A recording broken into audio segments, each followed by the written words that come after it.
கைதாக போகிறாரா செந்தில் பாலாஜி? செந்தில் பாலாஜி மீது அடுத்தடுத்து வழக்குகள் உருவாகி கொண்டு இருக்கு. விஜய் அவர்கள் நடவடிக்கை எடுக்க உத்தரவு போட்டிருக்காங்க. டீட்டெயிலாக பேச போகிறோம்.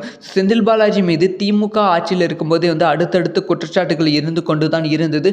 ஆனால் திமுக ஆட்சியில் இருந்ததால் செந்தில் பாலாஜிக்கு அது பெரிய இம்பேக்ட் கிரியேட் பண்ணல. இப்போ தமிழக வெற்றி கழகம் ஆட்சிக்கு வந்தது அப்புறமா இந்த குற்றச்சாட்டுகள் இன்னுமே பயங்கரமாக அதிகரித்திருக்கு. இதனால் செந்தில் பாலாஜி அவர்கள் கைதாவதற்கான வாய்ப்புகள் ரொம்ப ரொம்ப அதிகமாக இருக்கு. ஸோ இப்போ மீண்டுமே பழைய ஃபைலை ஓப்பன் பண்ணியிருக்காங்க.